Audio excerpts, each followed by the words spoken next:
اعوذ باللہ من الشیطان الرجیم بسم اللہ الرحمن الرحیم رب اشرح لی صدری ویسر لی امری واحلل عقدۃ من لسانی یفقهوا قولی ان اللہ وملائکتہ یصلون علی النبی یا ایھا الذین آمنوا صلوا علیہ وسلموا تسلیما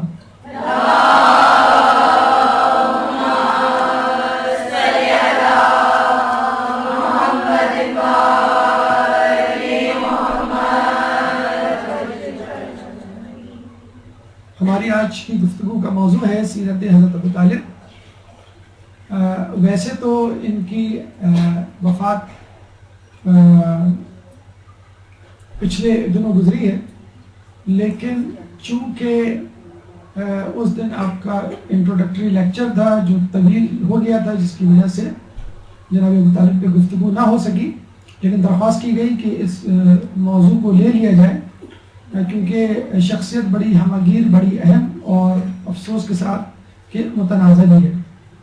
چنانچہ جناب ابو طالب کی پہ گفتگو کرنے سے پہلے قرآن کی آیت سورہ انفال کی آیت نمبر 17 کا تذکرہ کریں گے، جس میں اللہ تعالیٰ فرماتا ہے وَمَا رَمَيْتَ إِذْ رَمَيْتَ وَلَكِنَّ اللَّهَ رَمَى، کہ وہ جو کنکریاں تم نے ماری تھی تم نے نہیں ماری تھی بلکہ اللہ نے ماری تھی۔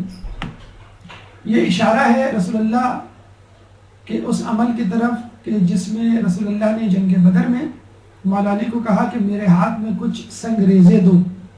مولا علی نے ان کے ہاتھ میں چند سنگریزے دیے اور رسول اللہ نے وہ سنگریزے کافروں کی طرف پھینکے اور یہ کہا کہ تمہارا منہ سیاہ ہو، اور اس کے بعد وہ سنگریزے ان کے آنکھوں میں پڑے اور وہ وہاں سے راہ فرار اختیار کرتے ہوئے بنے۔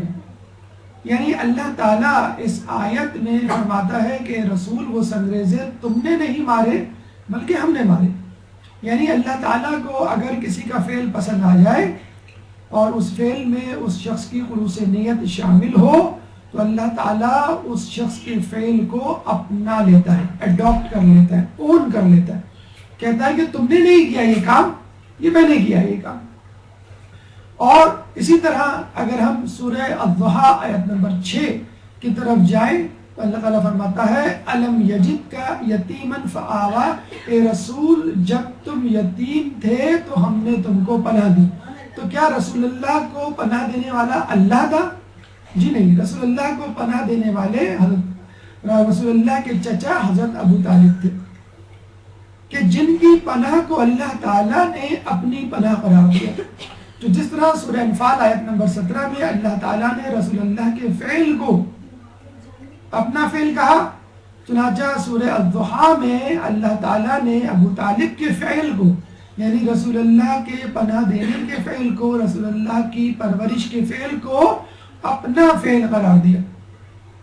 اور آپ کو معلوم ہے کہ ہمارے یہاں احادیث میں کسی یتیم کی پرورش کے بارے میں کتنے فضائل وارد ہوئے۔ خود صحیح بخاری میں ایک حدیث میں آیا ہے کہ رسول فرماتے ہیں کہ اگر کوئی شخص کسی یتیم کی پرورش کرے گا تو وہ میرے ساتھ قیامت کے دن اس طرح ہوگا جیسے ہاتھ کی 2 انگلیاں، اور رسول اللہ نے اشارہ کر کے دکھایا۔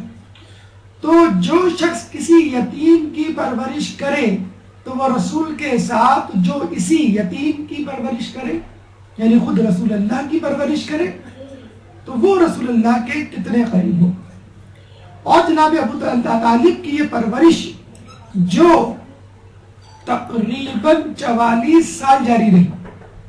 حضرت ابو طالب نے رسول اللہ کو 6 سال کی عمر میں اڈاپٹ کیا، پرورش کے کی ذمہ داری لی، اور اس کے بعد ہجرت مدینہ سے 3 سال پہلے رسول اللہ کی عمر 50 سال تھی، 6 سال میں آپ نے لیا۔ تقریباً 44 سال رسول اللہ کی زندگی کے حضرت ابو طالب نے ان کو اپنی زیر سایہ پرورش میں گزروائے۔ تو ہم اندازہ لگا سکتے ہیں کہ رسول اللہ کی علم، رسول اللہ کی زندگی کا انتہائی جسے کہتے ہیں کہ اہم اور طویل دور خود حضرت ابو طالب کی پرورش میں گزرا، اور یہ پرورش اتنی زیادہ تھی کہ جب رسول اللہ کہ چچا ابو طالب کا انتقال ہوا اور اس کے بعد 1 مہینے کے وقفے سے جناب خدیجہ کا، تو اس سال کو لوگوں نے عام الحزن کا سال قرار دیا اور اس کو غم کے طور پہ منایا۔ تو رسول اللہ ہی کو حضرت ابو طالب کی معرفت نہیں تھی، اس زمانے میں رسول اللہ کے اصحاب کو بھی معرفت تھی، اور رسول اللہ کے اس رشتے، اس تعلق کو وہ بھی سمجھا کرتے تھے کہ رسول اللہ پہ تربے 2 صدمے کیسے سہیں گے۔ چنانچہ آؤ ہم رسول اللہ کے ان صدمات کو، ان 2 غموں کو شیئر کریں۔ نہ صرف یہ کہ لوگوں نے محسوس کیا بلکہ خود خداوند متعال نے محسوس کیا۔ چنانچہ حضرت جبرائیل کو وحی دے کر بھیجا کہ رسول کو کہو کہ رسول اب مکہ رہنے والی جگہ نہیں رہی۔ چنانچہ جبرائیل وحی لے کر آئے کہ اب ہجرت کی تیاریاں شروع کر دیں۔ رسول اللہ نے ہجرت کی تیاریاں، منصوبہ بندیاں شروع کر دی اور 3 سال بعد مدینے سے ہجرت کر گئے۔ لیکن قدرت کا کرشمہ دیکھیے، مکے میں رسول کی حفاظت کا ذمہ ابو طالب کے حصے میں، تو مدینے میں علی ابن ابی طالب کے حصے میں۔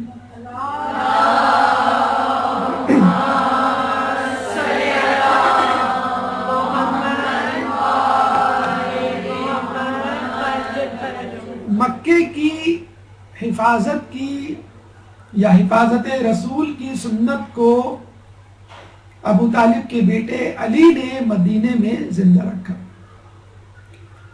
اور کیا ہونا چاہیے؟ قرآن کی سورہ رحمان آیت نمبر 60 کے تحت حل جزاء الاحسان الا الاحسان، ہمیں رسول کے اس محسن کو اچھے ناموں سے یاد کرنا چاہیے۔ احسان کی جزا اس کے سوا کیا ہو سکتی ہے کہ سوائے اس پر احسان کیا جائے جس نے تم پر احسان کیا۔ احسان کی جزا احسان کے سوا اور کیا ہو سکتی ہے؟ چنانچہ انسانیت پر احسان کرنے والے رسول کو اگر محسن انسانیت کہا جائے تو ضروری ہے کہ اسلام پر احسان کرنے والے کو محسن اسلام کہا جائے۔ لیکن افسوس کے ساتھ کہا جاتا ہے، کیا کہا جاتا ہے کہ لوگوں نے نہ صرف یہ کہ ان کے احسان کا بدلہ احسان سے نہیں دیا، بلکہ الٹا الزام لگا کر ان کی شخصیت کو متنازع اور مسخ شدہ بنانے کی کوشش کی۔ اور الزام بھی کوئی چھوٹا موٹا نہیں، بہت بڑا، کیونکہ شخصیت بڑی تھی تو ضروری تھا الزام بھی بڑا لگایا جائے۔ چنانچہ حضرت ابو طالب پہ الزام کفر لگایا گیا، اور یہ کوئی نئی بات نہیں، ایسا الزام حضرت علی پہ لگایا گیا۔ لیکن افسوس کی بات یہ ہے کہ حضرت علی پر غیروں نے الزام لگایا اور ابو طالب پہ اپنوں نے الزام لگایا۔ علی پہ الزام لگانے والوں کو خوارج کہہ دیا گیا، کلاب النار، جہنم کے کتے، اسلام سے خارج کہہ دیا گیا۔ لیکن افسوس کے ساتھ کلمہ گو مسلمانوں نے حضرت ابو طالب کی شخصیت کو متنازع بنایا اور دشمن لگایا۔ اور کچھ لوگ کہا کرتے ہیں، اور شاید صحیح کہا کرتے ہیں، کہ یہ شاید یہ بغض علی کا نتیجہ تھا کہ جہاں علی کی شخصیت کو مسخ کیا گیا، متنازع بنایا گیا اور ان کی فضیلت، مقام و مرتبے کو کم کرنے کی ناکام کوشش کی گئی، وہاں پر کوشش یہ کی گئی کہ حضرت علی کے حسب نسب اور والد اور آباء و اجداد کو کسی طرح لوگوں کی نظروں میں کمتر بنا کر پیش کیا جائے۔ چنانچہ اس سازش میں نہ علی کے خلاف کفر کے فتوے لگانے والے کامیاب ہوئے اور نہ علی کے والد حضرت ابو طالب کے بارے میں کفر کے فتوے لگانے والے کامیاب ہوئے۔ الحمدللہ حضرت ابو طالب کی معرفت، ان کا مقام، ان کا مرتبہ ان کے چاہنے والوں کی نظروں میں آج تک وہی ہے کہ جو ہونا چاہیے، جو رسول اللہ کی نگاہ میں تھا۔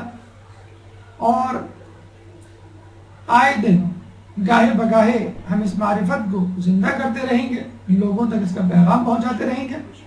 چنانچہ آئیے آج ہم حضرت ابو طالب کی شخصیت کے حوالے سے کچھ معلومات، کچھ معرفت حاصل کرتے ہیں۔ گفتگو کا پہلا مرحلہ تعارف ابو طالب، گفتگو کا دوسرا مرحلہ قبل اسلام حضرت ابو طالب کی زندگی، اس کے بعد پرورش رسول میں حضرت ابو طالب نے کیا کیا قربانیاں دی، وقت شہادت حضرت ابو طالب نے کس طرح اقرار اسلام کیا، 5ویں مرحلے میں معصومین کی گواہی حضرت ابو طالب کے سلسلے میں،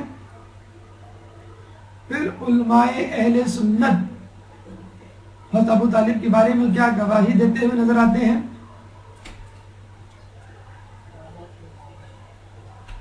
غلط روایات کا بطلان، اور سب سے آخر میں کلام آخر۔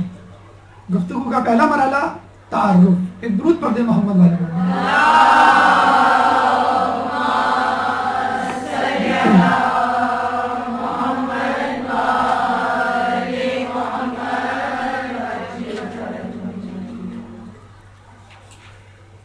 حضرت ابو طالب کی ولادت 535 عیسوی، یعنی رسول اللہ کی ولادت سے 35 سال پہلے آپ کی ولادت ہوئی۔ شہادت کے حوالے سے کئی تواریخ ہیں، 26 ربیع الاول جو بھی گزری ہے کچھ دنوں پہلے، 26 رجب ایک تاریخ ہے، 15 شوال ایک تاریخ ہے، 1 ذی قعدہ ایک تاریخ ہے۔ یہاں پہ سوال پیدا ہوتا ہے کہ یہ 4 تواریخ کیوں؟ تو یہ سوال بی بی سیدہ کے حوالے سے بھی پیدا ہوتا ہے کہ ان کی شہادت بھی 2 تواریخ کے حساب سے منائی جاتی ہے، اور علماء عالم یہی کہتے ہیں کہ شاید اللہ کی مصلحت تھی کہ بی بی کا تذکرہ زیادہ سے زیادہ ہو، اور غالباً ابو طالب کے بارے میں بھی خدا کی مصلحت یہ ہو کہ اگر 4 تاریخ شہادت ہوں گی تو 4 ایام میں، سال میں 4 مرتبہ ابو طالب کا تذکرہ ہوگا، ان کا غم منایا جائے گا۔ تو جب رسول کے اصحاب پورے سال ابو طالب کا غم منا سکتے ہیں تو ابو طالب کے چاہنے والے 4 دنوں میں ابو طالب کا غم کیوں نہیں منا سکتے؟ بعثت کا 10واں سال تھا کہ جب آپ کی شہادت ہوئی، اور آپ کی شہادت ہی ہجرت کے لیے اسباب میں سے ایک اہم ترین سبب بنا۔ نام عبد المناف اور عمران کے نام سے بھی مشہور ہے، کنیت ان کی ابو طالب ہے، سب سے بڑے بیٹے طالب کے حوالے سے بہت زیادہ حالات ہمیں نہیں معلوم۔ تواریخ میں آیا ہے کہ جنگ بدر میں کفاروں نے زبردستی ان کو اپنے ساتھ لے جانے کی کوشش کی کہ مسلمانوں کے خلاف لڑیں، اور آپ راستے میں فرار ہو گئے۔ ان کے آخری اشعار جو ہمیں کتابوں میں ملتے ہیں ان کے ترجمے کے مطابق انہوں نے یہ کہا کہ کفار جو مجھے زبردستی لے جانا چاہتے ہیں، میں دعا کرتا ہوں کہ وہ ہار جائیں، شکست دوچار ہوں اور شرمندہ ہوں۔ اس سے اندازہ ہو سکتا ہے کہ حضرت ابو طالب کے بڑے بیٹے طالب بھی حضرت ابو طالب کے کیمپ سے تعلق رکھتے تھے اور مومن تھے۔ القاب میں سید البطحا ان کا لقب ہے، سید یعنی سردار، بطحا زمین کو کہتے ہیں، ایسی چٹیل میدان والی زمین کہ جس میں پانی کی گزرگاہ شامل ہو، کشادہ زمین کو بھی کہا جاتا ہے۔ خود مکہ مکرمہ کو بطحا کہا جاتا ہے کیونکہ مکہ مکرمہ سے آب زمزم، چائے زمزم، چشمہ زمزم گزرتا ہے، اور یہ وہاں کے سردار تھے۔ اپنے باپ حضرت عبد المطلب کے بعد سردار بنے، اور نہ صرف سردار بنے بلکہ حاجیوں کی میزبانی بھی ان کے ذمہ آئی۔ والد عبد المطلب بن ہاشم بن عبد المناف بن قصی،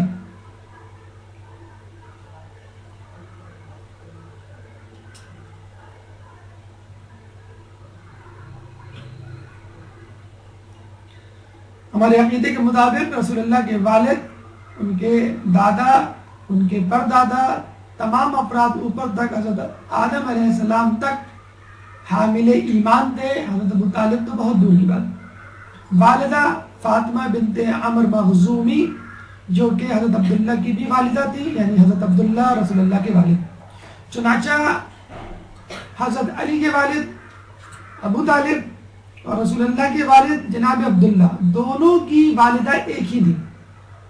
اور یہ بھی جان لیجئے کہ ابو لہب رسول اللہ کا سوتیلا چچا تھا۔ یہ بھی قدرت کی ایک مصلحت تھی کہ دونوں نوروں کے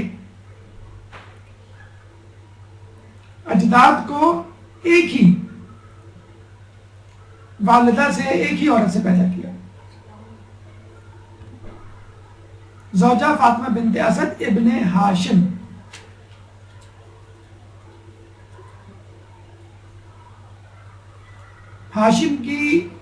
ہاشم کے دو بیٹے تھے، اسد اور عبد المطلب. عبد المطلب کے بیٹے ابو طالب اور اسد جو کہ ہاشم کے بیٹے تھے ان کی بیٹی فاطمہ. چنانچہ حضرت علی اور حضرت علی کے والد ابو طالب اور والدہ فاطمہ دونوں آگے چل کر بنی ہاشم کے جو سردار ہیں جناب ہاشم سے مل جاتے ہیں. تو حضرت علی ماں اور باپ دونوں طرف سے بنی ہاشم ہیں، دونوں طرف سے علوی ہیں. آپ کی اولادوں میں 7 اولادیں ملتی ہیں، 4 بیٹے 3 بیٹیاں. 4 بیٹوں میں طالب بڑے بیٹے جن کی کنیت ابو طالب کی وجہ سے آپ مشہور ہوئے، جناب عقیل مسلم بن عقیل کے والد جو سفیر حسین کہلاتے ہیں اور کوفے میں امام حسین کی آمد سے پہلے شہید کر دیے گئے. جناب جعفر، پورا نام جعفر طیار، اور طیار ان کو اس لیے کہا جاتا ہے یعنی پرواز کرنے والا کہ جنت میں ان کو 2 پر دیے جائیں گے، کیونکہ جنگ موطا میں ان کے دونوں بازو قلم کر دیے گئے تھے. چنانچہ بازو کی شہادت خود اپنی شہادت سے پہلے دینے کی سنت بنی ہاشم میں پرانی ہے. جنگ موطا میں جناب جعفر طیار نے اپنے دونوں بازو دیے اور حضرت عباس نے کربلا میں اپنے دونوں بازو دیے. علی ابن ابی طالب کے بارے میں آپ لوگ بخوبی آگاہ ہیں. تو آپ نے دیکھا کہ تمام بیٹے اپنی حیثیت اپنی فضیلت میں یکانہ تھے. 3 بیٹیاں ام ہانی، جمانہ اور ربدہ. ام ہانی کے بارے میں ملتا ہے کہ یہ وہ خاتون تھی کہ جن کو یہ شرف حاصل ہوا کہ جن کے گھر سے رسول اللہ نے شب معراج کا سفر طے کیا، شروع کیا. تو یہ 7 اولادیں تھیں حضرت ابو طالب کی. جناب عقیل کی اولادیں، جناب جعفر کی اولادیں، خود حضرت علی کی اولادیں، تمام کی تمام کربلا میں جو ہے شہادت دیتے ہوئے اور اللہ کی راہ میں قربانی دیتے ہوئے نظر آتی ہیں. ہماری گفتگو کا دوسرا مرحلہ قبل اسلام حضرت ابو طالب کے حوالے سے گفتگو. ایک درود پڑھ دے محمد والے محمد.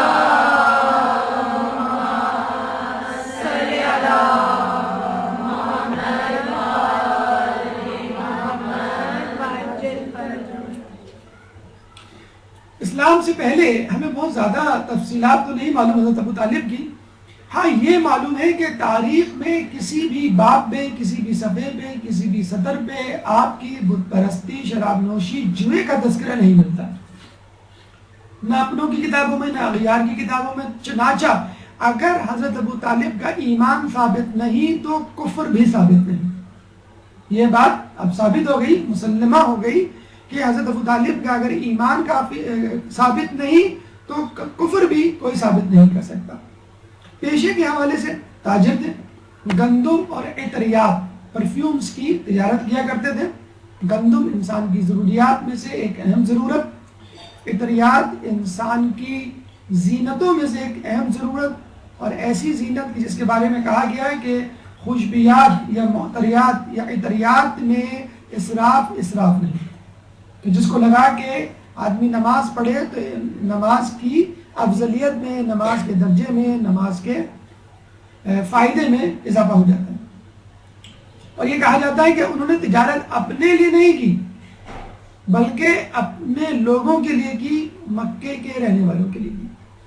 باقاعدہ ایک تجارتی نمائندے، ایجنٹ بن کر انہوں نے ملک سفر کیا، مثلا یمن، شام، مصر، لبنان وغیرہ، اور وہاں جا کے لوگوں کو اس بات میں قائل کیا کہ بھئی آپ ہر سال حج کے موقع پہ، عمرے کے موقع پر خانہ کعبہ کی زیارت کو تو آتے ہیں. اچھا اس زمانے میں حج عمرہ اپنے انداز سے ہوا کرتا تھا. لوگ بہرحال اسلام سے تو ناآشنا تھے لیکن اپنے طور پہ یہ سمجھا کرتے تھے کہ بہرحال یہ خدا کا گھر ہے، عظیم مقدس عبادت گاہ ہے. چنانچہ مسلمان تو کیا، کئی عیسائی بھی آیا کرتے تھے. اسی لیے ابرہہ نے خانہ کعبہ پہ لشکر کشی کی تھی کہ خود عیسائی لوگ بھی اس گھر کی عظمت کے معتقد تھے.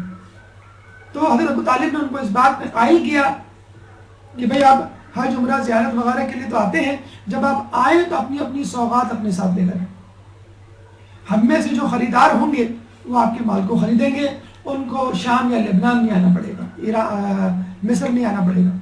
اور یہ بھی ہو سکتا ہے کہ یمن کے لوگ اپنی سوغات مصر کے لوگوں کو، مصر کے لوگ اپنی سوغات شام کے لوگوں کو بیچیں. مثلا یمن کی چادریں شام کے لوگوں کو بیچیں اور شام سے جو ہے وہ کاٹن خریدیں مصر سے، اور مصر کے لوگ شام کو جو ہے اپنے کاٹن بیچیں اور شام کے لوگ اپنے خشک میوے. یعنی اپنی اپنی سوغات کے لیے ایک دوسرے ممالک جانے کی ضرورت نہیں ہے. مکہ معظمہ جب آپ آئیں تو وہ خود تجارتی مرکز بن جائے گا خود بخود، اور خود مکے والے بھی اپنی چیزیں اپنی سوغات بیچ سکتے ہیں، مثلا کھجوریں وغیرہ.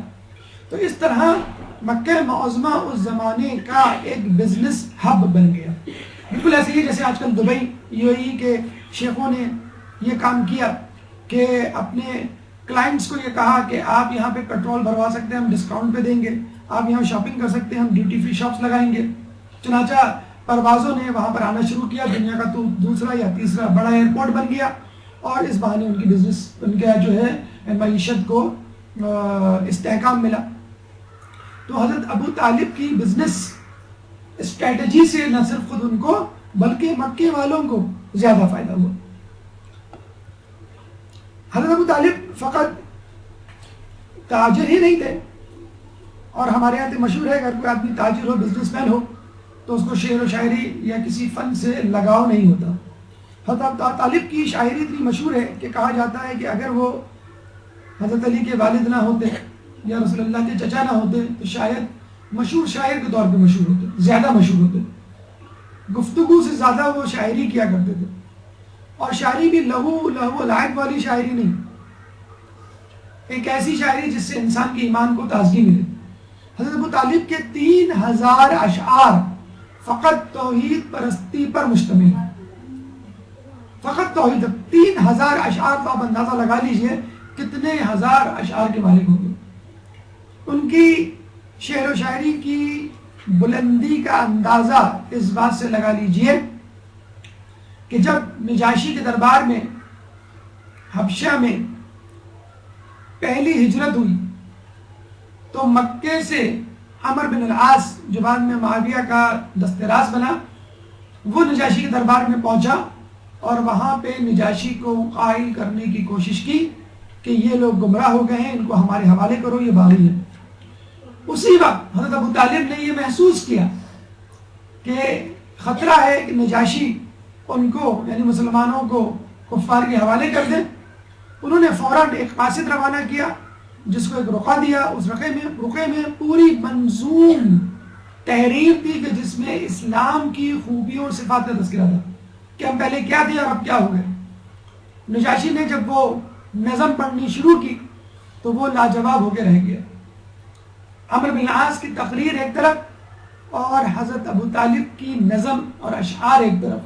فقط ان کے اشعار پڑھ کر وہ قائل ہوئے بغیر نہ رہ سکا، اور جو کچھ رہی صحیح کسر تھی وہ اس حضرت ابو طالب کے بیٹے جعفر طیار کی تقریر نے پوری کر دی، جنہوں نے سورہ مریم کو نامہ کلام بنا کر نجاشی کو قائل کیا. چنانچہ کفار کی تمام تر کوششوں میں پانی پھیرنے والے یا تو باپ تھے یا بیٹے، یعنی حضرت ابو طالب تھے یا ان کے بیٹے حضرت جعفر طیار. ایک درود پڑھ دیں محمد علیہ محمد.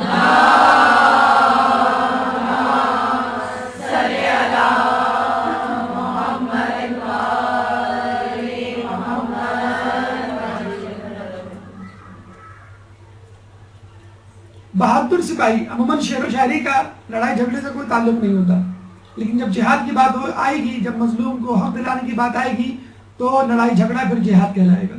بہت بہترین سپاہی، بہادر سپاہی، اتنے بہادر سپاہی کہ مکے کے ہر قبیلے کے لوگ ان کو اپنے ساتھ جنگ میں لے جانا چاہتے تھے کہ تم ہمارے ساتھ چلو، ہمارے ساتھ لڑنا مت، فقط ایک خیمے میں بیٹھے رہنا، تمہاری موجودگی اور تمہاری حمایت ہمارے لیے کافی ہے ہمارے دشمن کو پچھاڑنے کے لیے. بالکل ایسے ہی ہے کہ جیسے کسی ٹیم میں کسی مشہور پلیئر کو شامل کر دیا جائے نہ اس کو کھلایا جائے اور نہ اسے کوئی خدمت لی جائے، فقط نام لکھ دیا جائے اپنے سامنے والے مخالف اپوننٹ پر ایک نفسیاتی تاثر چھوڑنے کے لیے۔ اور آپ نے دیکھا ہوگا فٹ بال کا میچ ہو، کرکٹ کا میچ ہو، کسی کا بھی میچ ہو، وہ مشہور پلیئر اگر کسی ٹیم میں موجود ہوتا ہے تو اس کی موجودگی کافی ہے ٹیم کو جتوانے کے لیے۔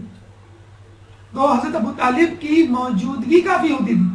ہاں یہ الگ بات ہے کہ جب وہ جاتے تھے تو اس بات کا خیال رکھتے کہ میں حق پرست، حق والوں کے ساتھ ہوں جو حق پر ہوں، اور وہ شرائط لگاتے تھے، دیکھو عورتوں اور بچوں پہ حملہ نہیں کرنا، ضعیفوں کو نہیں چھیڑنا، جو فرار ہو جائے ان کا پیچھا نہ کرنا، درختوں کو نقصان نہیں پہنچانا، یعنی وہ تمام شرائط جو بعد میں آگے چل کے رسول اللہ نے پیش کی اور جس کو اسلام کا مستقل حصہ بنا دیا گیا۔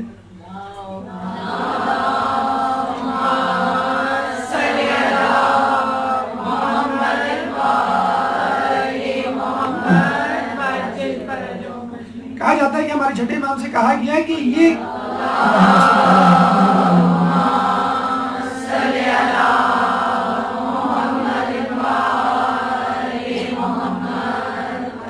کیا بات ہے کہ ابراہیم تو نمرود کی آگ میں بے خوف و خطر کود پڑے، بے خطر کود پڑا آتش نمرود میں عشق، عقل ہے محو تماشائے لب بام ابھی۔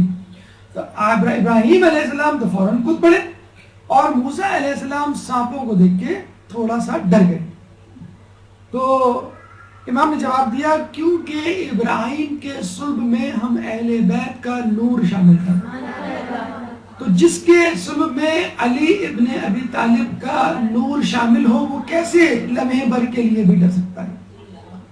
تو یہ بہادری اور سپاہیانہ پن حضرت علی کے آباء و اجداد میں شروع ہی سے بدرجہ اولا موجود تھا۔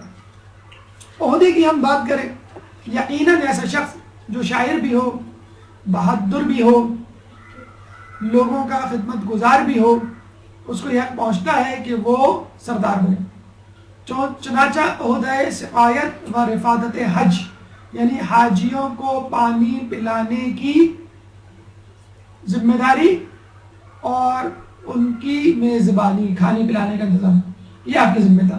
سید البطحات ہے، یعنی جو سردار ہوتا ہے اس کے ذمے حاجیوں کی نگرانی بھی ہوتا ہے، اور یہ لقب آج تک وہاں کے لوگوں نے اپنے پاس رکھا ہوا ہے، خادم الحرمین و شریفین۔ یہ الگ بات ہے، اس کے ساتھ ساتھ وہ کچھ اور بھی ہیں، یعنی خادم الحرمین و شریفین والامریکین۔ تو اس زمانے میں ایسا نہیں تھا، حقیقت میں وہ خادم الحرمین و شریفین تھے، اس لیے کہ وہ اپنے زمانے میں پیسے نہیں لیا کرتے تھے کھانے پینے کے۔ آپ مکے جائیں، سب سے قریب ترین جو زمزمہ ٹاور ہے وہاں ٹھہرے 5 دن کے لیے 12 لاکھ روپے دینے پڑیں گے، اور اندازہ لگا لیں 12 لاکھ، اس جیسے 14 ٹاور بن رہے، 40 ٹاورز بنیں گے، 40 ٹاورز میں آپ اندازہ لگا لیں کتنے لوگ بیٹھیں گے، اور 12 لاکھ کے حساب سے کیا ریٹ ہوں گے۔ اس وقت تو تقریباً 70% ریونیو آمدنی سعودی عرب کو تیل کی مد میں ہوتی ہے، لیکن آئندہ آنے والے دور میں ان کی نظریں جو ہے وہ حج کی آمدنی پر ہیں، کیونکہ تیل کی قیمت سعودی عرب میں 50% کم ہو چکی ہے۔ جو حالات چل رہے ہیں جہاں جگہ جگہ اپنی جو ہے ٹانگ اڑائی بھی ہے، اس کے حوالے سے 50% تیل کی قیمت کم ہو چکی ہے۔ تیل، بجلی، گیس، پانی، تمام کی قیمتیں بڑھ گئی۔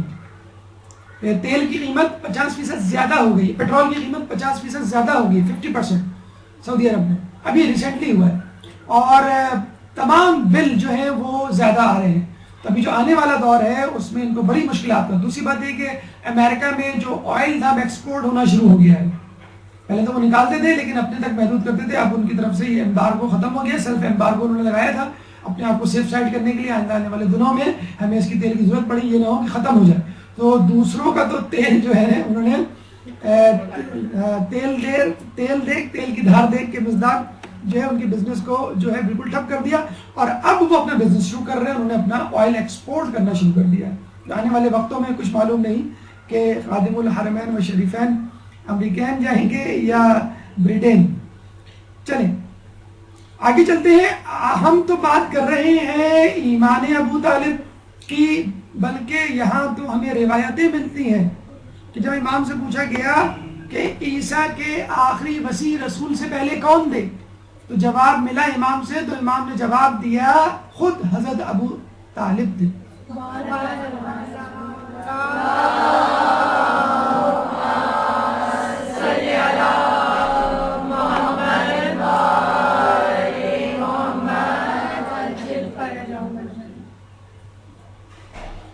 تو ایمان تو بہت دور کی بات، یہاں تو وسیع تھے. اب آئیے ہماری گفتگو کا تیسرا مرحلہ، پرورش رسول. ایک درود پڑھ دیں محمد والے محمد.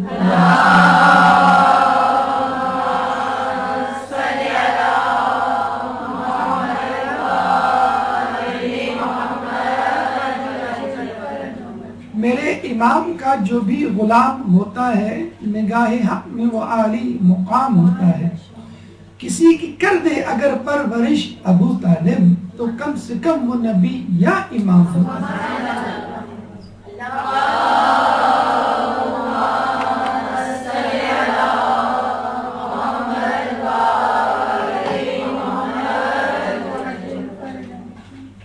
پرورش ابو طالب کے حوالے سے جب حضرت عبد المطلب ابو طالب کے والد کا انتقال ہونے لگا تو انہوں نے اپنے بیٹوں کو بلایا اور لوگوں کو خصوصیت کے ساتھ تاکید کی کہ دیکھو محمد وہ بچہ ہے کہ جس کو نہ باپ کی شفقت ملی نہ ماں کا پیار.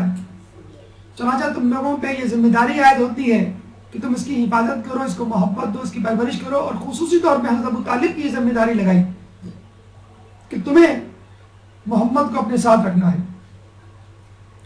خصوصی طور پہ 4 لوگوں کو ہدایت کی کہ تمہیں رسول کے ساتھ ساتھ رہنا ہے.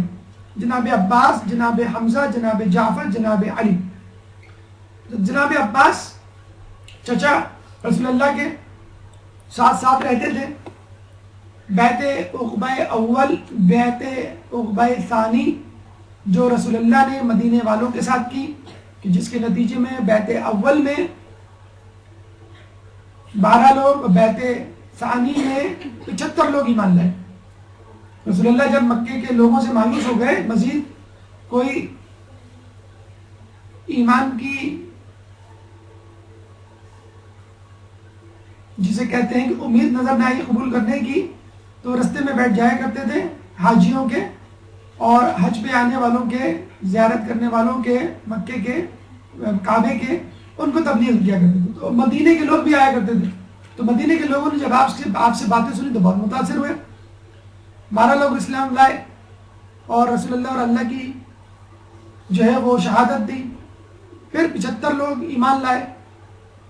پھر رسول اللہ صلی اللہ علیہ وسلم نے کہا کہ آپ کی باتیں ہمیں بہت اچھی لگتی ہیں، اور جب ہم جا کر اپنے لوگوں کو یہ باتیں بتلاتے ہیں جو ہم نے سنی تھی اس سے پہلے، تو بہت لوگ متاثر ہوئے تھے. اور ہمیں یقین ہے اب بھی لوگ متاثر ہوں گے. لیکن اگر آپ خود بنفس نفیس مدینے چلیں تو ہمیں یقین ہے کثیر لوگ آپ کے ہاتھ پر بیعت کر لیں گے، ایمان لے آئیں گے.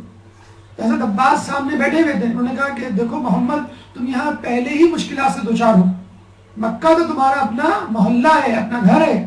یہاں تم زحمت میں مبتلا ہو لوگوں کے ہاتھوں، لوگ تمہارے دشمن ہیں. تو مدینہ تو اجنبی جگہ ہے، وہاں کیا ہوگا؟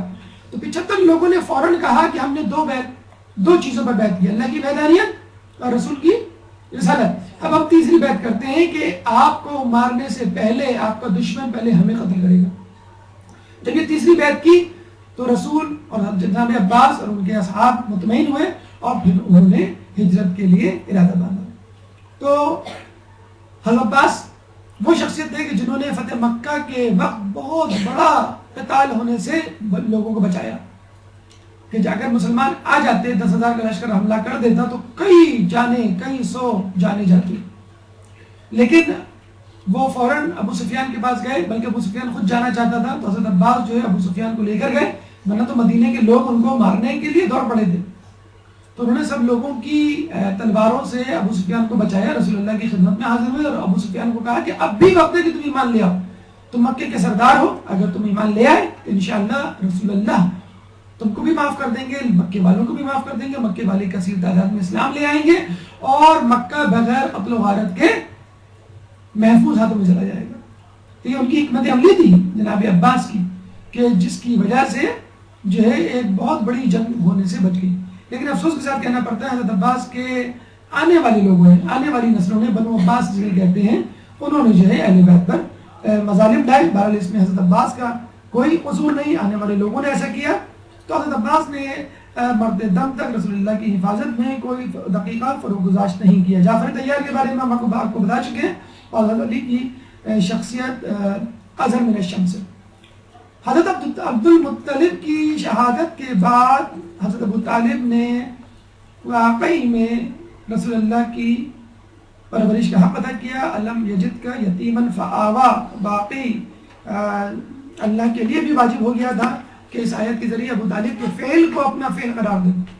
حضرت ابو طالب جہاں جاتے اپنے ساتھ لے کے جاتے, جہاں سوتے اپنے ساتھ سلاتے, اپنے بستر پہ اپنے بیٹوں کو نہیں سلاتے, رسول اللہ کو سلاتے, بلکہ رسول اللہ کے بستر کو تبدیل کر دیا کرتے تھے ہر رات, بلکہ بعض اوقات رات میں کئی بار, تاکہ دشمن رسول اللہ کو قتل کرنے کی غرض سے آئے تو نہ قتل کر پائے. اور یہ سلسلہ رسول اللہ کی عمر مبارک 50 سال جب ہوئی اس وقت تک جاری رہا. 40 سال کی عمر میں انہوں نے اعلان رسالت کیا, اور اس کے بعد 10 سال مکے میں. تو اس سے پہلے بھی اور اس کے بعد بھی, اعلان رسالت سے پہلے, اعلان رسالت کے بعد, آپ ہمیشہ رسول اللہ کو اپنے ساتھ رکھتے تھے, اور ان کو اندازہ تھا کہ کس طرح رسول اللہ کی جان جو ہے وہ خطرے میں ہے. چنانچہ اپنے ساتھ جہاں جاتے وہاں لے جاتے. ابھی ہم نے آپ کو بتلایا تھا کہ جب یہ بنے تھے سردار, تو عموماً ہوتا یہ ہے کہ سردار وہ بندہ جو پیسے والا ہوتا ہے. مولا فرماتے ہیں کہ میرا باپ مکے کا سردار اس وقت بنا کہ جب وہ مفلس تھا, جب وہ غریب تھے. ہمارے ایم پی اے کون بنتا ہے؟ وہی بنتا ہے جس کے پاس پجیرو ہو, وہی بنتا ہے جس کے پاس گاڑی کوٹی ہو, ایسا ہو, اور نہ بھی ہو تو وہ بنا لیتا ہے. حضرت ابو طالب کے پاس نہ پیسہ تھا, نہ درم و دینار تھا, اور نہ خادم الحرمین کے یا خادم الحرم جسے کہتے ہیں سید البطحاء ہونے کے بعد سقایت الحج یا رفایت الحج کا عہدہ سنبھالنے کے بعد ان کے پاس پیسہ آیا. پہلے سال انہوں نے 10,000 درہم قرضہ لیا, دوسرے سال پھر 10,000 درہم قرضہ لیا. ہونا تو یہ چاہیے تھا 10,000 درہم قرضہ لے لیا,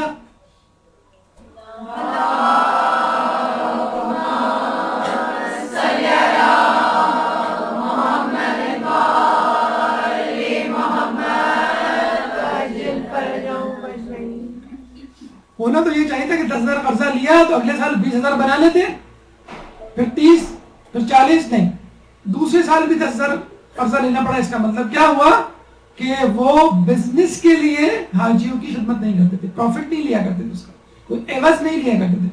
تیسرے سال پھر 10,000 درہم قرضہ لیا, چوتھے سال مزید 6,000, 16,000 تیسرے سال لیا, تو 36,000 درہم کا قرضہ ہو گیا. اس زمانے میں بہت بڑی رقم تھی. چنانچہ شام کا سفر کرنے کا ارادہ کیا, رسول اللہ کو ساتھ لیا, اور رستے میں ایک عیسائی پادری بحیرہ سے ملاقات ہوئی کہ جو کبھی اپنی خانقاہ سے نہیں نکلتا تھا. اس زمانے میں رسول اللہ کا جب قافلہ وہاں آیا تو وہ فوراً باہر نکلا اور یہ کہا کہ جو بھی قافلہ آیا اس کو بلاؤ, میں اس کی دعوت کرنا چاہتا ہوں. لوگ بڑے حیران ہوئے کہ آپ تو کبھی اپنے حجرے سے, اپنی خانقاہ سے باہر نہیں نکلتے, یہ کون اتنے اہم لوگ ہیں؟ کیونکہ بحیرہ اس زمانے میں ایسے ہی تھا, نعوذ باللہ, جو سمجھیے جیسے رسول اس زمانے میں ان کا نبی. تو بحیرہ نے کہا کہ نہیں, میں بڑی اہم شخصیت کو اس قافلے میں دیکھ رہا ہوں. میں نے دیکھا کہ جہاں جہاں یہ قافلہ جاتا وہاں وہاں بادل سایہ کرتا ہوا جاتا.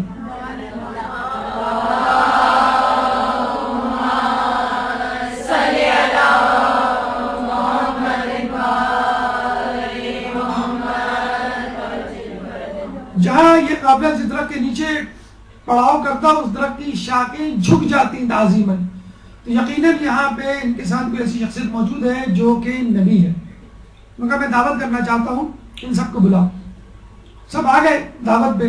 تو بحیرہ نے کہا کہ کیا سب آ گئے؟ انہوں نے کہا نہیں, میرے خیال میں کوئی ایک شخصیت نہیں آئی. ایک بچہ نہیں آیا. وہ بچہ ہے, اس کو ہم نے اپنے سامان کی حفاظت کے لیے درخت کے نیچے اونٹوں کے ساتھ چھوڑ دیا. اس نے کہا نہیں, اسی بچے کو تو لاؤ. یعنی اس بچے کے لیے دعوت کی ہے میں نے. اس بچے کو لایا گیا رسول اللہ کو, اور کہا گیا, رسول اللہ سے کہا کہ تم لات و عزا کی قسم کھاؤ کہ تم میرے سوال کا جواب دو گے. لات و عزا ان کے بت تھے. رسول اللہ نے فوراً انکار کر دیا. تو وہ سمجھ گیا اور یقین اس کو ہو گیا. اس نے کچھ سوالات کیے جو سونے سے متعلق تھے, حالت نوم سے متعلق تھے, اور وہ سوالات سے جان گیا کہ یہ نبی ہے. پھر کہا کہ تم اپنی قمیض اوپر کرو، تو شان مبارک پر دونوں کاندھوں کے درمیان شان مبارک پہ مہر نبوت تھی. وہ فوراً جو ہے پہچان گیا کہ یہ نبی ہے. ابو طالب کو کہا کہ دیکھو تم شام لے جا رہے ہو، لیکن چونکہ یہ ہونے والا نبی ہے، وہاں پہ موجود عیسائی اس کو زندہ نہیں چھوڑیں گے اور حسد میں آگے قتل کر دیں گے. چنانچہ ضروری ہے اگر تم اس کی جان کی حفاظت چاہتے ہو تو واپس لے جاؤ. حضرت ابو طالب 36,000 درہم کے مقروض تھے. اتنا خرچہ وہ کر چکے تھے، یہ بھی قرض میں جاتا، لیکن ان کو رسول اللہ کی جان عزیز تھی. فوراً واپس ہوئے اور رسول اللہ کو بحفاظت مکے واپس لے آئے. تو حضرت ابو طالب رسول اللہ کو اپنے ساتھ رکھتے، اپنے وطن میں بھی کچھ دیر کے لیے بھی رسول اللہ آنکھوں سے اوجھل ہو جاتے تو فوراً گھبرا کے باہر نکل آتے. اور ہم کو ہمیشہ یہ یقین تھا کہ اگر رسول اللہ قتل ہوئے تو قریش کے سرداروں کے ہاتھوں قتل ہوں گے. ایک دفعہ رسول اللہ صبح سے نظر نہیں آئے.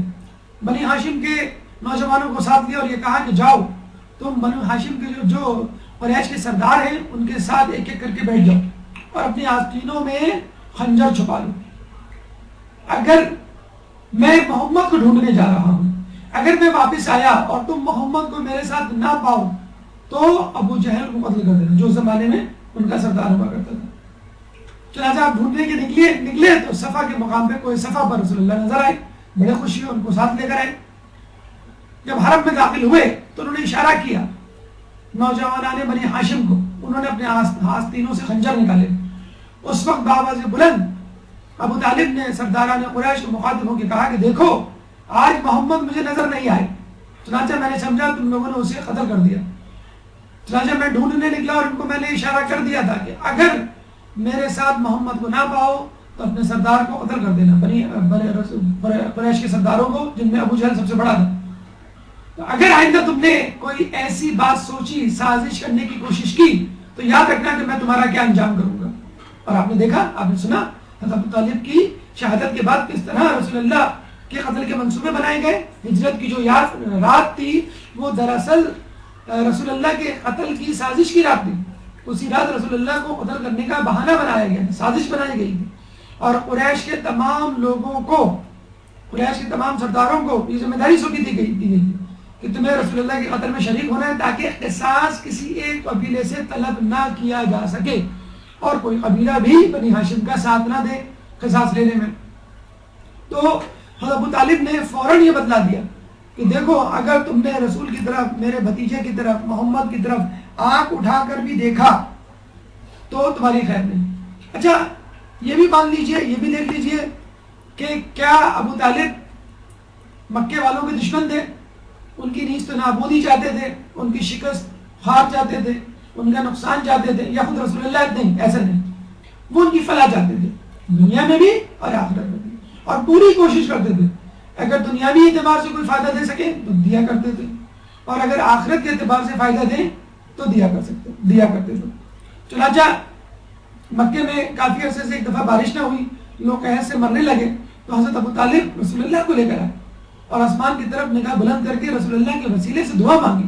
اور جب دعا مانگی تو بارش ہوئی، اور ایسی بارش ہوئی کہ پورا مکہ جل تھل ہو گیا. اس کا خوبصورت منظر آپ آئی ہوئی فلم محمد میں دیکھ سکتے ہیں، جو کہ ایران کی طرف سے بنی ہے اور بہت خوبصورت مووی ہے اور سب سے مہنگی مووی اس وقت ایران کی اس کو کہا جاتا ہے. اور انہوں نے بنائی ہے جنہوں نے آسمانی بچے بنائی تھی، جس نے 9 آسکر ایوارڈ جیتے تھے ایک زمانے میں. خود محمد کی مووی کو بھی آسکر ایوارڈ کے لیے نومینیٹ کیا جا رہا ہے. امریکہ، کینیڈا وغیرہ میں چل چکی ہے. انگلینڈ اور دیگر یورپی ممالک میں اس پہ پابندی لگائی ہے سعودی عرب کی طرف سے کہ اس مووی کو نہ دکھایا جائے. بہرحال ایک متنازع مووی ہے، لیکن متنازع مووی ان کے اعتبار سے، ہمارے اعتبار سے نہیں. اس میں رسول اللہ کے ابتدائی 12 سال پر مشتمل حالات زندگی دکھائی گئی. پارٹ 2 اور پارٹ 3 آنا باقی ہے، لیکن اس پہلی مووی میں اتنی لے دے ہو چکی ہے کہ کچھ نہیں معلوم آئندہ آنے والی مووی پہ کیا ہوگا. لیکن سینیمیٹوگرافی کے حوالے سے اور ٹیکنالوجی کے حوالے سے جو کہ مووی کے ٹریلرز موجود ہیں، بہت خوبصورت، جسے کہتے ہیں کہ ابتدائی زندگی کو فلمایا گیا ہے. تو رسول اللہ اور خود بنی ہاشم کے لوگ پوری کوشش کیا کرتے تھے، جیسے ہم نے آپ کو بتایا تجارت کے حوالے سے کس طرح انہوں نے ملک دورہ کیا اور کہا کہ مکے آ کر اب تجارت کریں تاکہ مکے والوں کو فائدہ ہو.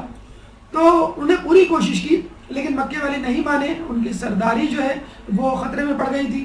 بنو امیہ ویسے ہی گھات لگائے بیٹھا تھا کہ سید البطحاء یا خانہ کعبہ کی جو میزبانی ہے ان کے ذمہ آ گئی ہے، اور اگر رسول اللہ نبی ہو گئے، ہم نے ان کو نبی تسلیم کر لیا تو ہمیشہ کے لیے چھٹی ہو گئی ہماری، آئندہ کے لیے بھی میزبانی ہمارے ہاتھ سے گئی۔ اور بنو امیہ کوئی سعادت مندی، برکت، نیکی، ثواب کی خاطر تو میزبانی نہیں چاہتے تھے، وہ وہی میزبانی چاہتے تھے جو آج کل ہو رہی ہے، یعنی پروفٹ کے لیے، 2 پیسے کے لیے اور فائدے کے لیے۔ اور یہ کہا بھی جاتا ہے کہ ایک زمانے میں ابو طالب سے پہلے، حضرت عبد المطلب سے بھی پہلے، کہ جب دونوں میں ایک جھگڑا شروع ہوا خانہ کعبہ کی میزبانی کے حوالے سے، تو طے یہ پایا کہ 1 سال بنی ہاشم میزبانی کریں گے اور دوسرے سال بنو امیہ۔ اور اتفاق کی بات یہ ہے کہ جب بنی ہاشم کی باری آتی تو خوب میزبانی ہوتی، خوب اچھی طرح انتظام کیا جاتا، خوب کھلایا پلایا جاتا، لوگوں کو کوئی شکایت نہیں۔ لیکن جب بنو امیہ کا سال آتا ہے، میزبانی کی باری آتی تو اس سال کھانا کم پڑ جاتا ہے۔ بڑی بدشگونی سمجھی جاتی ہے ہمارے یہاں دعوت میں، اگر کھانا کم پڑ جائے، نیاز کم پڑ جائے۔ خیر اچھا بھی سمجھا جاتا ہے کہ ماشاءاللہ لوگ ہی اتنے آئے کہ نیاز کم پڑ گئی، لیکن ان کے ہاں بڑی بری بد انتظامی جسے کہتے ہیں صورتحال دیکھنے میں آتی تھی، اور کھانا کم پڑ جاتا تھا، لوگ ہمیشہ شکوے شکایت لے کے جاتے تھے، تو اس سے وہ اور نالا ہوا کرتے تھے۔ اور جب نبی آ گئے، بلکہ آپ نے یہ سنا بھی ہوگا، ابو جہل سے کسی نے پوچھا رسول اللہ کی صفات گنوا کر کہ کیا یہ نبی کہلانے کے قابل نہیں؟ تو ہم نے کہا بالکل، میرے حساب سے تو نبی ہے یہ۔ تو کہنے والے نے ابو جہل سے پوچھا تو پھر تم ان کو نبی کیوں نہیں مانتے؟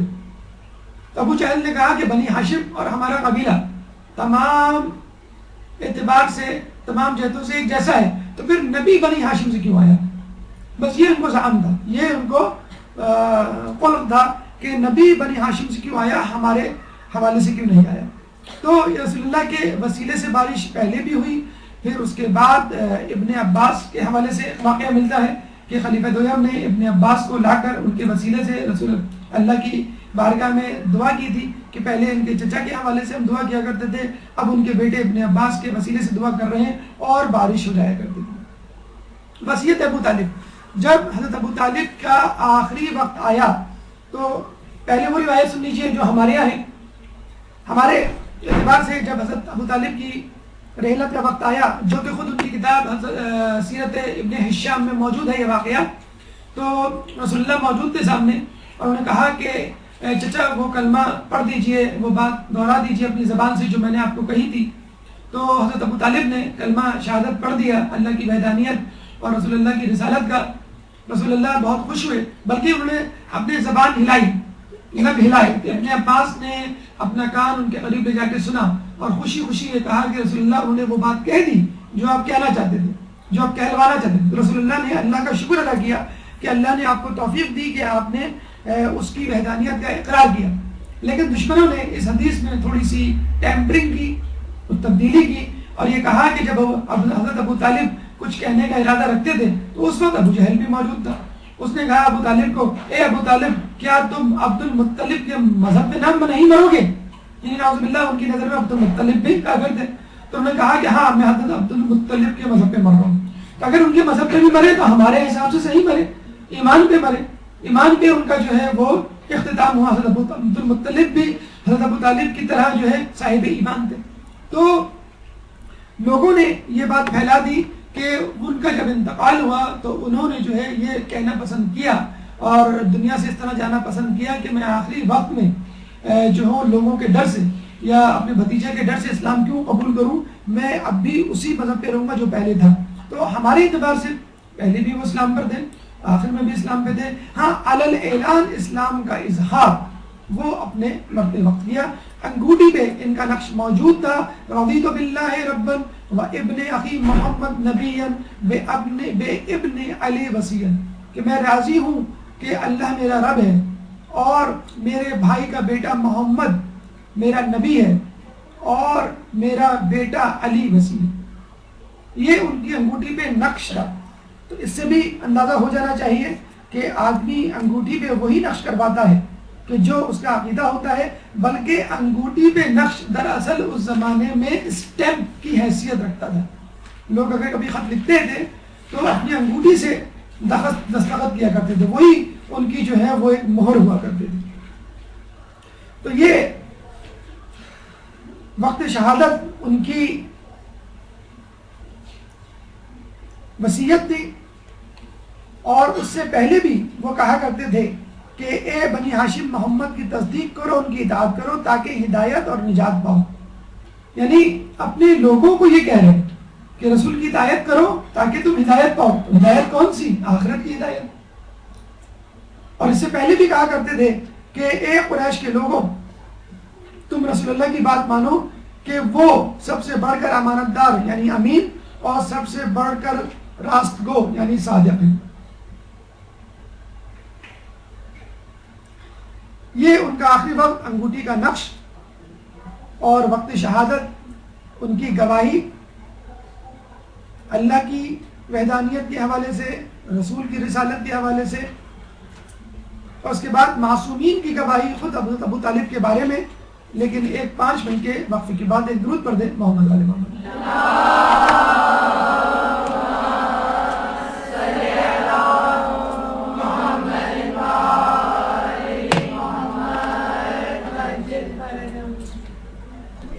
اعوذ باللہ من الشیطان الرجیم، بسم اللہ الرحمن الرحیم. جناب ابو طالب کے حوالے سے ہماری گفتگو کا 5واں مرحلہ کہ ایمان ابو طالب پہ معصومین کی گواہی یقیناً آخری گواہی ہوگی. پہلی گواہی خود رسول اللہ صلی اللہ علیہ وآلہ وسلم کی،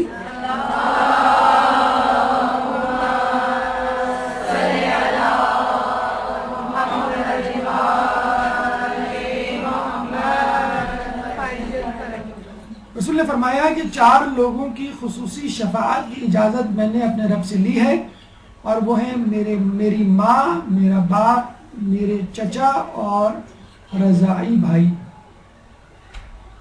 تو ایمان ابو طالب تو ایک طرف، 4 لوگوں کی خصوصی طور پہ شفاعت رسول اللہ کو ملی ہے، ماں، باپ، چچا اور رضاعی بھائی. مولا علی اپنے والد محترم کے بارے میں کیا فرماتے ہیں؟ اچھا، یہ ان کا تبصرہ یا روایت ذاتی نہیں ہے، بحیثیت امام ہے. آپ فرماتے ہیں کہ قیامت کے دن ابو طالب کا نور اپنی چمک سے دوسرے نوروں کو مات کر دے گا سوائے 5 اشخاص کے: محمد، علی، فاطمہ، حسن، حسین.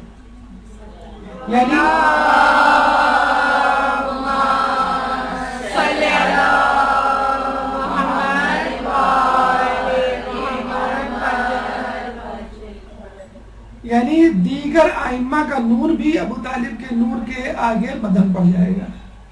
اور کیوں نہ ہو، کیونکہ خود ابو طالب رسول اللہ کے پالنے والے، جس نے انسانیت پر احسان کیا اس کا کیا درجہ ہوگا، اور جس نے محسن انسان پر احسان کیا اس کا کیا درجہ ہوگا. پھر آپ فرماتے ہیں، اب ظاہر سی بات ہے یہاں پہ ایک سوال پیدا ہوتا ہے، اگر ایسا تھا تو نزاع ایمان ابو طالب کی بنیاد کیسے پڑی، یہ تنازع شروع کیسے ہوا؟ تو مولا فرماتے ہیں کہ خدا کی قسم ابو طالب مسلم اور مومن تھے، وہ بنی ہاشم کے ساتھ قریش کی دشمنی کے پیش نظر اپنے ایمان کو پوشیدہ رکھتے تھے. اور بہت سیدھی سی وجہ ہے، اگر وہ اپنے ایمان کو ظاہر کر دیتے تو جو پہلی بات، پہلا نقصان ان کو اٹھانا پڑتا وہ سید البطحہ یا سرداری سے ہاتھ دھونا. اور جب وہ سرداری سے ہاتھ دھو بیٹھتے تو پھر وہ طاقتور شخصیت نہ رہتے اور وہ رسول اللہ کی مدد نہ کر سکتے.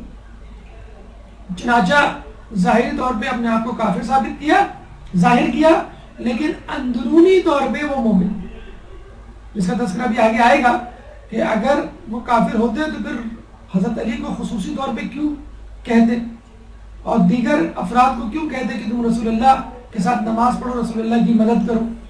خود رسول اللہ کو کبھی انہوں نے منع نہیں کیا، خود حضرت علی کو کبھی منع نہیں کیا.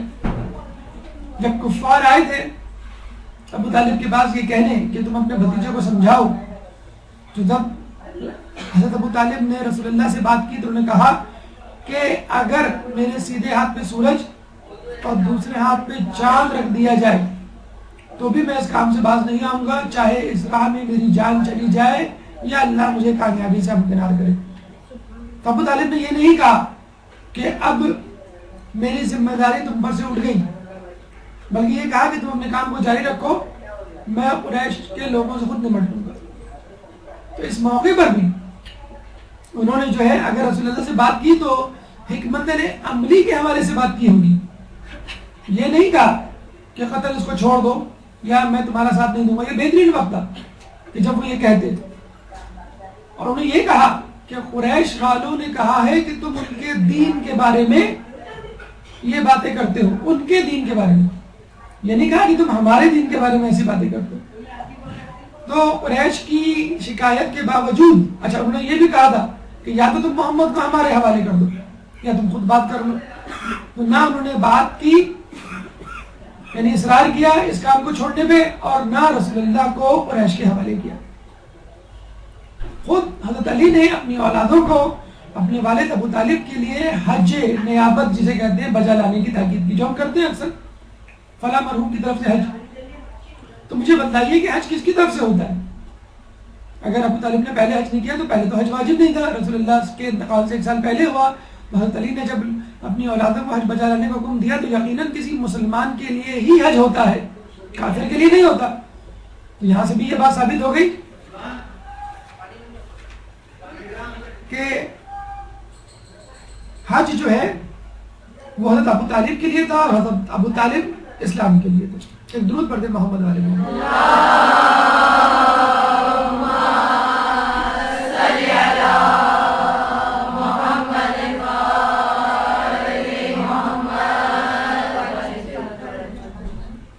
ہمارے چوتھے امام امام صدیق علیہ السلام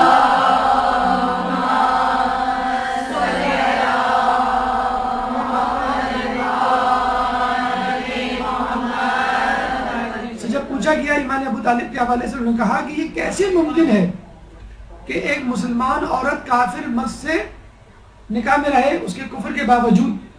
اگر ابو طالب کافر تھے تو یقیناً اغیار کی نظر میں فاطمہ بنت اسد تو مسلمان تھی، اگر وہ مسلمان تھی تو کس طرح ابو طالب کے نکاح میں تھی؟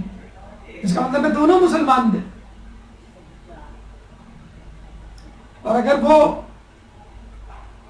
کافر ہو گئے تو ان کا نکاح ٹوٹ جانا چاہیے۔ جس طرح رسول اللہ کی زوجہ جناب میمونہ کے شوہر ہجرت حبشہ کے دوران حبشہ والوں سے متاثر ہو کے عیسائی ہو گئے تھے، تو نکاح فسخ ہو گیا، ان کا ٹوٹ گیا۔ اگر وہ واپس آتی تو اپنے قبیلے میں واپس نہ جا سکتی تھی، چنانچہ پھر رسول اللہ نے ان سے نکاح کیا، اور خود نکاح تو بہت دور کی بات ہے، حضرت ابو طالب اور فاطمہ بنت اسد کے نکاح کی بہت دور کی بات ہے، انہوں نے تو خود رسول اللہ اور جناب خدیجہ کا نکاح پڑھایا، اور یہ بھی کوئی بڑی بات نہیں۔ بڑی بات یہ ہے کہ نکاح کی ابتدا اس خطبے سے ہوئی جس میں اللہ کا نام لیا گیا، اللہ کی حمد بیان کی گئی۔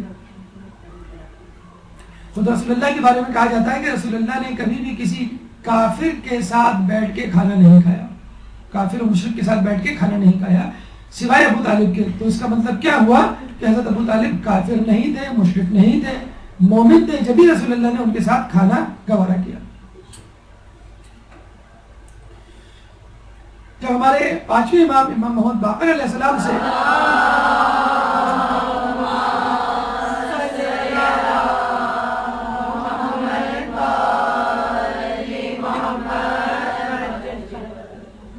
اب جناب ابو طالب کے حوالے سے پوچھا گیا تو آپ نے کہا کہ ابو طالب کا ایمان اور آج کے لوگوں کا ایمان دوسرے پلڑے میں، ابو طالب کا ایمان ایک پلڑے میں اور آج کے لوگوں کا ایمان دوسرے پلڑے میں رکھا جائے تو ابو طالب کا ایمان بھاری ہوگا۔ اب اندازہ لگا لیجئے امام باقر کے علیہ السلام کے زمانے میں کتنے بڑے بڑے پکے راسخ العقیدہ شیعہ اور مومنین ہوا کرتے تھے، لیکن ان کا ایمان تمام لوگوں کا ایک طرف اور جناب ابو طالب کا ایمان ایک طرف۔ جناب ابو طالب کا ایمان تمام لوگوں پر بھاری ہوا۔ چھٹے امام امام جعفر صادق علیہ السلام فرماتے ہیں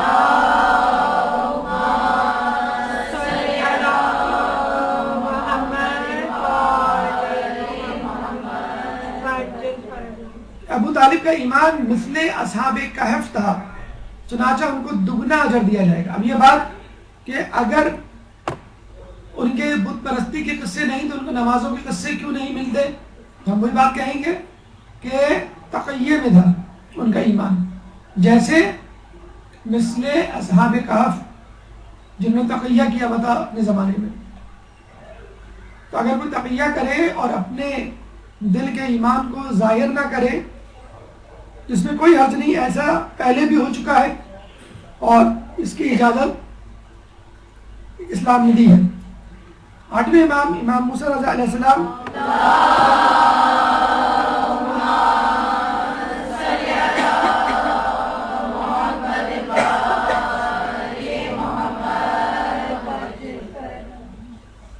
کہا کرتے تھے، جب ان سے ایمان ابو طالب کے بارے میں پوچھا گیا تو انہوں نے کہا کہ ایمان ابو طالب میں شک کرنے والے کا ٹھکانہ جہنم ہے.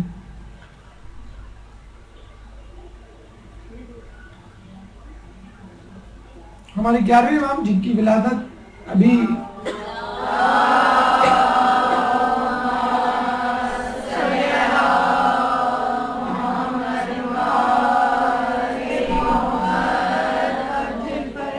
ربیع الثانی کو آنے والی ہے، جمعرات کے دن، وہ فرماتے ہیں کہ ابو طالب کا ایمان مومن آل فرعون کی طرح تھا.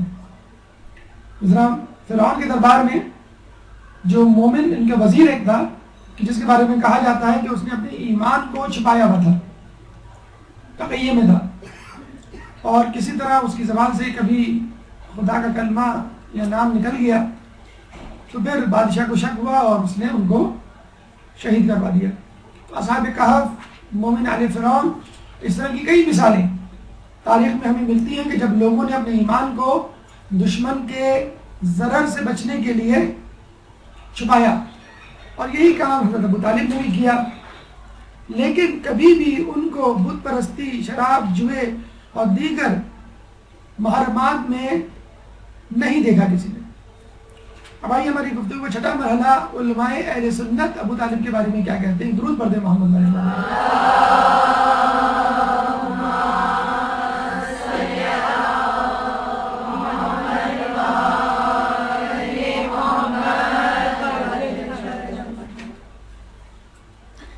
علامہ برزنجی عالم اہل سنت اپنی کتاب ضیاء العالمین جو کہ فقط انہوں نے ایمان ابو طالب کے لیے وقف کی ہے،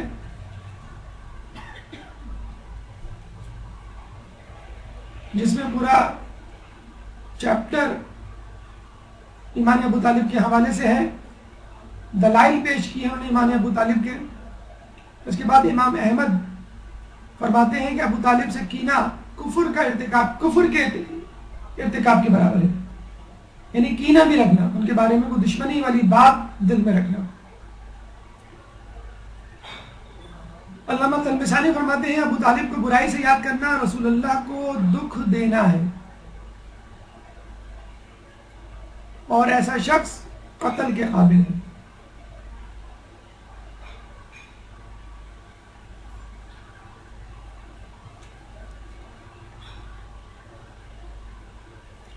علماء اہل سنت میں ایک کثیر تعداد، خود یوٹیوب پہ جناب طاہر القادری کی کلپ موجود ہے، آپ چاہیں تو اس کو دیکھ لیجئے. کئی علماء اہل سنت کے ریفرنسز، حوالہ جات اس میں موجود ہیں. تاریخی کتابوں میں سیرت ابن ہشام سر فہرست ہے کہ جس میں حضرت ابو طالب کے ایمان کے بارے میں واقعات موجود ہیں. ایک غلط روایات، بلکہ چند غلط روایات کے بارے میں وضاحت جو ضروری ہے، حضرت ابو طالب کے حوالے سے ہمیں ملتی ہے. صحیح بخاری کے ایک حدیث کے مطابق جہنم میں کم ترین عذاب ابو طالب کو دیا جائے گا، نعوذ باللہ، کہ جس میں ان کو آگ کی جوتیاں پہنائی جائیں گی جن کی تپش سے ان کا دماغ ابل پڑے گا، نعوذ باللہ نعوذ باللہ. تو یہ اور کسی نے پوچھا بھی تھا رسول اللہ سے کہ آپ تو جنت میں ہوں گے اور آپ کی چچا ابو طالب جہنم میں، تو انہوں نے کہا کہ کم از کم وہ شیاطین کے ہمسائے نہیں ہوں گے اور سانپ اور بچھی ان کو نہیں کاٹیں گے کم از کم، اور جو کم سے کم عذاب دیا جائے گا وہ آگ کی جوتیوں کا عذاب ہے. یہ ایک من گھڑت روایت ہے جس کے بارے میں ہمارے پاس روایت دلائل موجود ہیں. پہلی وجہ تو یہ حدیث مرسل ہے، یعنی اس کا راوی نامعلوم ہے. اور راوی کون ہے؟ واحد راوی ہے، حبیب ابن ابی ثابت، جو کہ ثقہ بھی نہیں، یعنی جھوٹا سچا نہیں ہے، اپنی روایتوں میں سچا نہیں ہے. نمبر 3، ابن عباس سے جو روایت کی ہے حبیب ابن ابی ثابت نے، ابن عباس کی بہت ساری روایات ہیں خود حضرت ابو طالب کے ایمان پر دلالت کرتے ہوئے، تو وہ اتنی ساری روایات فقط ایک راوی کی روایت سے کیسے غلط ثابت ہو جائیں گی؟ تو نامعلوم راوی ہے اور راوی بھی ثقہ نہیں ہے، جس میں ایک اور راوی آیا ہے، اور دیگر روایات جو ابن عباس سے مروی ہیں وہ اس سے ٹکراتی ہیں، اس لیے یہ روایت غلط ہے. قرآن کی ایک آیت سورہ توبہ کی آیت نمبر 113 جو غلط طریقے سے حضرت ابو طالب کے حوالے سے منسوب کی جاتی ہے وہ کیا ہے؟ ما کان للنبی والذین آمنوا ان یستغفروا للمشرکین ولو کانوا اولی قربا من بعد ما تبین لهم انہم اصحاب الجحیم. نبی اور صاحبان ایمان کی شان یہ نہیں ہے کہ وہ مشرکین کے حق میں استغفار کریں چاہے وہ ان کے قرابت دار ہی کیوں نہ ہو، جبکہ یہ واضح ہو چکا ہے کہ یہ اصحاب جہنم ہے. اس روایت کا پس منظر جو اہل سنت بیان کرتے ہیں وہ یہ کہ جب رسول اللہ نے دیکھا کہ ابو طالب کا انتقال ہو گیا ہے اور وہ کلمہ حق پڑھ کر نہیں گئے اس دنیا سے، تو انہوں نے کہا کہ خدا کی قسم میں تو اپنے چچا کے لیے استغفار کرتا رہوں گا جب تک کہ وہی نازل نہ ہو جائے. اور کچھ عرصے وہ مغفرت طلب کرتے رہے اللہ سے ابو طالب کے حوالے سے، لیکن جب یہ آیت نازل ہوئی سورہ توبہ کی آیت نمبر 113 تو رسول اللہ نے ان کے لیے مغفرت طلب کرنا بند کر دیا. سادہ سا آسان سا جواب رد دلیل کے طور پہ یہ ہے سورہ توبہ مدنی سورہ ہے، جبکہ حضرت ابو طالب کا انتقال مکے میں ہو چکا تھا. 3 سال پہلے ہجرت سے حضرت ابو طالب کا انتقال ہو چکا تھا اور مدینے میں یہ سورہ نازل ہوئی. یہ سورہ، یہ آیت 113 مدینے کے مشرکین اور منافقین اور کفار کے لیے تھی. حضرت ابو طالب کے لیے ہوتی تو یہ آیت مکے میں نازل ہوتی.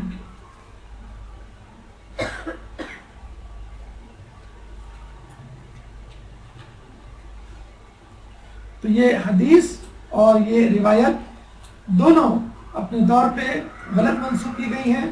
حدیث تو ہے ہی غلط اور یہ آیت مدینے کے مشرکین اور کفار کے لیے ہے. آخر میں ہمارے چھٹے امام امام جعفر صادق علیہ السلام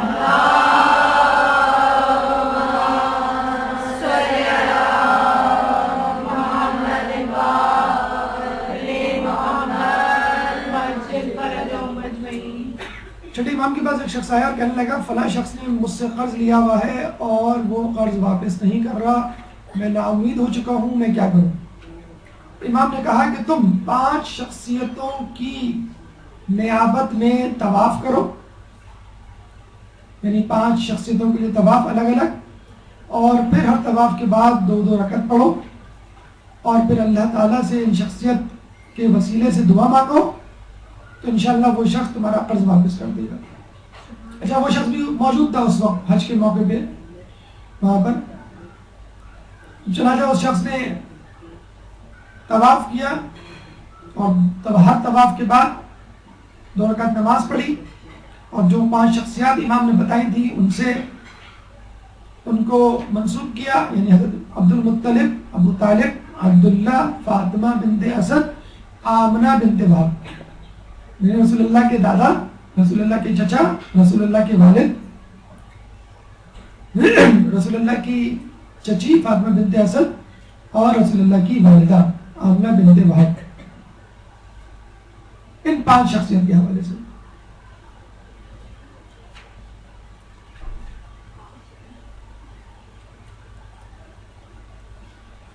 کہتے ہیں کہ اس شخص نے جب یہ وظیفہ مکمل کیا، یعنی 5 شخصیات کے حوالے سے طواف کیا اور پھر نماز پڑھی اور اس کے بعد جیسے ہی وہ حرم سے نکلا تو سامنے حرم کے باہر وہ شخص کھڑا ہوا تھا جس نے قرض لیا تھا اور وہ اس کے پیسے واپس کرنے آیا تھا.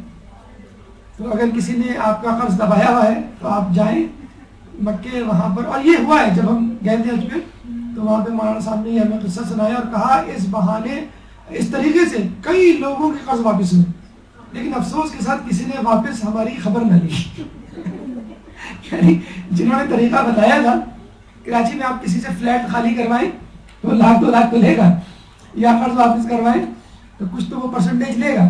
بہرحال تو یہ ایک طریقہ ہے. اور آخر میں طولانی گفتگو سے بچنے کے لیے آخری جملہ کہ ابو طالب کے فضائل کے لیے کافی ہے کہ وہ علی کے بھی باپ تھے. وآخر دعوانا الحمدللہ.